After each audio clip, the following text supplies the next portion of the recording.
Um grupo de ladrões muito doidos decidiu colocar em prática um plano arriscado, cobrir os trilhos do trem com gordura, pois estavam querendo sequestrar um trem carregado de ouro. Assim que os trilhos começaram a tremer com o peso da locomotiva, os bandidos perceberam rapidamente que o trem estava perto. Então, eles se esconderam na floresta e ficaram de tocaia. Momentos depois, o trem avançava lentamente, soltando grandes nuvens de fumaça espessa enquanto lutava para subir a ladeira íngreme. Os assaltantes, como lobos famintos e implacáveis, estavam prontos para atacar. Quando o maquinista notou a gordura escorregadia nos trilhos, já era tarde demais. As rodas começaram a girar descontroladamente e, em vez de seguir em frente, o trem começou a recuar. Os soldados dentro dos vagões perceberam que algo estava errado, mas antes que pudessem reagir, os assaltantes escalaram rapidamente o trem. Eles eliminaram o maquinista de imediato e tomaram o controle da locomotiva com brutalidade. Os ladrões, ágeis como macacos, subiram no teto do trem e lançaram enxames de abelhas furiosas nos vagões. Em um instante, o cenário se transformou em um caos absoluto. Qualquer um que tentasse escapar seria abatido sem pena. Com uma velocidade impressionante, os assaltantes dominaram a situação. Arthur rapidamente ordenou que cortassem as comunicações e liberassem o vapor do trem. Logo, ele deu a ordem para a retirada, desconectando os vagões da locomotiva. Os vagões começaram a deslizar ladeira abaixo, enquanto os assaltantes rapidamente escalavam os vagões em movimento. Mas não perceberam que o perigo se aproximava silenciosamente. O coronel, responsável por receber o ouro, aguardava ansiosamente a chegada do trem, mas de repente, notou que não havia notícias. Ele imediatamente percebeu que algo estava errado. Os soldados presos nos vagões, atormentados pelas picadas incessantes das abelhas,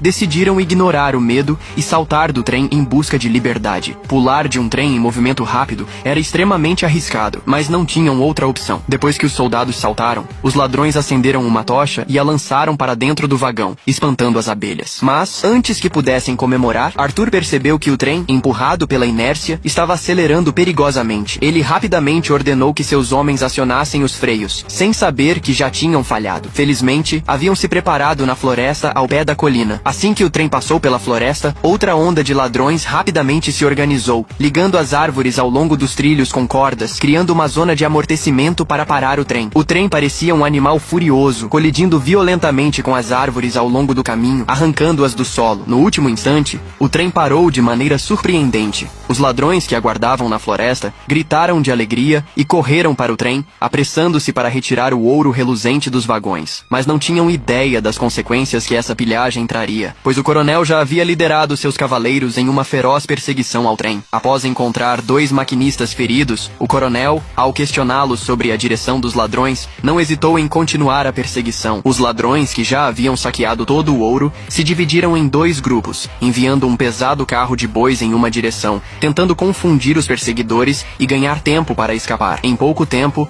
o coronel encontrou soldados que haviam pulado do trem, todos em péssimas condições. Ele estava determinado a se vingar, levantou seu chicote e liderou seus valentes cavaleiros na perseguição incansável aos ladrões. Quando o coronel finalmente alcançou o vagão, deparou-se com uma cena desoladora. Os ladrões e o ouro haviam desaparecido como que por mágica. Enquanto se preparava para continuar a busca, notou marcas claras no solo, evidenciando a estratégia astuta dos ladrões de se dividirem. No entanto, no calor do momento, sua atenção foi atraída por marcas profundas deixadas pelas rodas. Ele presumiu que o carro de bois carregava o pesado ouro. Sem conhecer a força dos ladrões, decidiu imprudentemente dividir suas forças e continuar a perseguição. Ainda mais impulsivo, ele optou por seguir a trilha que poderia conter o ouro, sem perceber que havia caído em uma armadilha cuidadosamente elaborada pelos ladrões. Como um leopardo determinado, ele seguiu as marcas, mas, de repente, as marcas desapareceram em um rio, levando-os a perder a pista. Enquanto estavam confusos, um soldado avistou um botão pendurado em um galho à frente. O coronel, com sua intuição aguçada,